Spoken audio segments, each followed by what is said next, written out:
Video अगर अच्छी लगे तो वीडियो को लाइक कीजिए और चैनल को सब्सक्राइब कीजिए।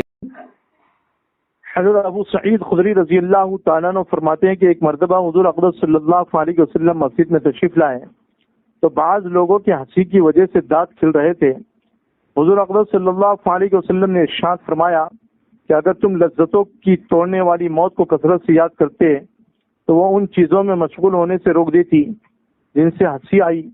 हर शख्स की कब्र रोजाना ऐलान करती है कि मैं बिल्कुल तन्हाई का घर हूँ, मैं सबसे अलग रहने का घर हूँ, मैं कीड़ों का घर हूँ। जब नेक मोमिन दफन होता है तो कब्र उससे कहती है कि तेरा आना बड़ा मुबारक है, तेरे आने से बड़ी खुशी हुई। जितने लोग मेरी पुश्त पर चलते थे उनमें तू मुझे बहुत पसंद था। आज तू मेरी मातहती में आया है तो मैं अपना तर्ज अमल तुझे दिखाऊंगी। उसके बाद वो इतनी वसी हो जाती है कि जहाँ तक मुर्दे की नजर जाए वहां तक जमीन खुल जाती है और एक खिड़की जन्नत में खुल जाती है जिससे वहां की खुशबुएं हवाएं वगैरह आती रहती है। और जब कोई बदकार या काफिर दफन होता है तो जमीन उससे कहती है कि तेरा आना बड़ा नामुबारक है, तेरे आने से बहुत जी बुरा हुआ। जितने लोग मेरी पुश्त पर यानी मेरे ऊपर चलते थे तू उनमें बहुत ही बुरा लगता था। आज तू मेरी मातहती में आया है तो मैं अपना तर्ज अमल तुझे दिखाऊंगी। ये कहकर वह ऐसी मिलती है यानी उसको भेजती है कि मुर्दे की हड्डियां पसलियां एक दूसरे में घुस जाती है। हुजूर अक़दस सल्लल्लाहु अलैहि वसल्लम ने एक हाथ की उंगलियां दूसरे हाथ में डालकर बताया कि इस तरह हड्डियां पसलियां एक जानिब की दूसरी जानिब में घुस जाती है और 70 अजदहे उसको डसना शुरू कर देते हैं और वह ऐसे जहरीले होते हैं कि अगर उनमें से एक भी जमीन के ऊपर फूंक मार दे तो क़यामत तक जमीन पर घास उगना बंद हो जाए। ये सब के सब क़यामत तक उसको काटते रहेंगे। उसके बाद हुज़ूर अक़दस सल्लल्लाहु अलैहि वसल्लम ने फरमाया कि कब्र या तो जन्नत के बागों में से एक बाग है या दोज़ख के घड़ों में से एक घड़ा है।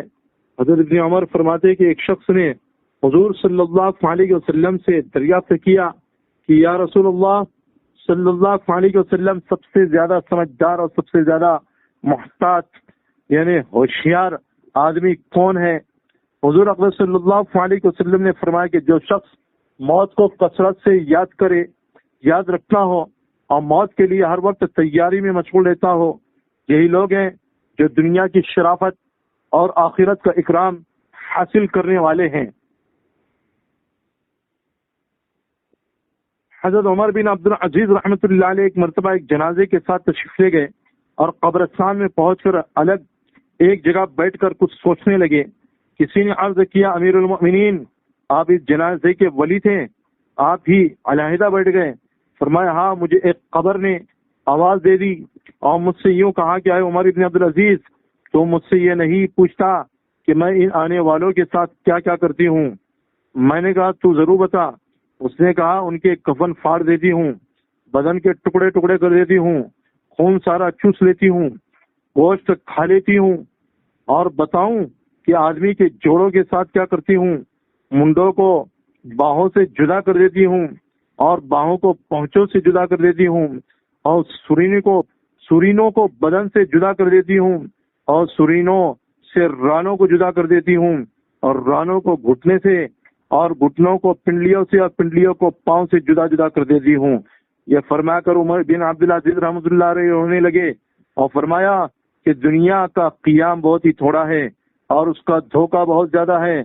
उसमें जो अजीज है वो आखिरत में जलील है, उसमें जो दौलत वाला है वो आखिरत में फकीर है। उसका जवान बहुत जल्द बूढ़ा हो जाएगा, उसका जिंदा बहुत जल्द मर जाएगा। उसका तुम्हारी तरफ मुतवज्जे होना तुमको धोखे में न डाल दे, हालांकि तुम देख रहे हो कि ये कितनी जल्दी मुंह फेर लेती है, और बेवकूफों है जो उसके धोखे में फंस जाए। कहाँ गए उसके वो दिल दादा जिन्होंने बड़े बड़े शहर आबाद किए, बड़ी बड़ी नहरें निकाली, बड़े बड़े बाग लगाए, बहुत थोड़े दिन रहकर सबको छोड़कर चल दिए।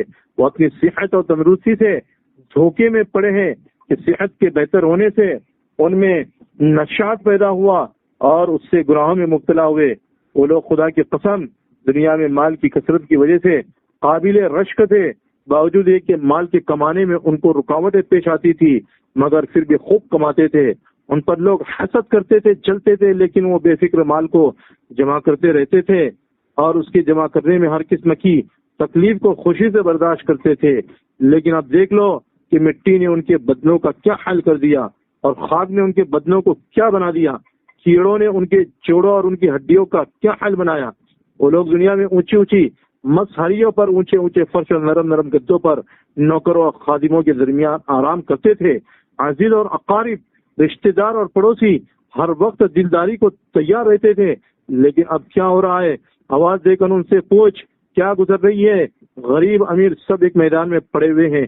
ان کے مالداروں سے پوچھ کہ اس کے مال نے کیا کام دیا، ان کے فقیروں سے پوچھ کہ ان کے فقر نے کیا نقصان دیا، ان کی زبان کا حال پوچھ جو بہت چہکتی تھی، ان کی آنکھوں کو دیکھ جو ہر طرف دیکھتی تھی، ان کی نرم نرم کھالوں کا حال دریافت کر کہ ان کے خوبصورت اور دلربا چہروں کا حال پوچھ کیا ہوا، ان کے نازک بدن کو معلوم کر کہاں گیا، اور کیڑوں نے ان سب کا کیا حشر بنایا، ان کے رنگ کالے کر دیے، ان کا گوشت کھا لیا، ان کے منہ پر مٹی ڈال دی، اعضاء کو الگ الگ کر دیا، جوڑوں کو توڑ دیا۔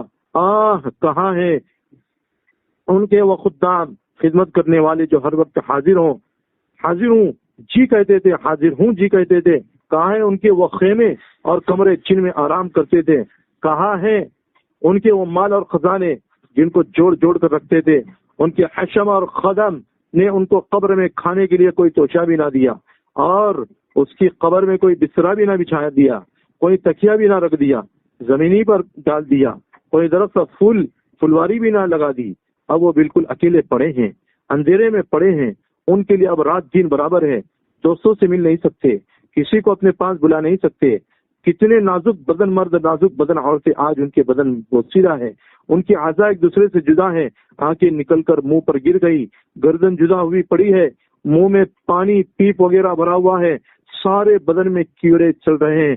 وہ اس حال میں پڑے ہیں اور ان کی جوروؤں نے یعنی بیویوں نے دوسرے نکاح کر لیے، وہ مزے اڑا رہی ہیں، بیٹوں نے مکانوں پر قبضہ کر لیا، وارثوں نے مال کو تقسیم کر لیا۔ اللہ رب العزت سے دعا ہے کہ اللہ رب العزت ہم لوگوں کو قبر کی تیاری کرنے کی توفیق نصیب فرمائے اور اعمال صالحہ کرنے کی توفیق نصیب فرمائے۔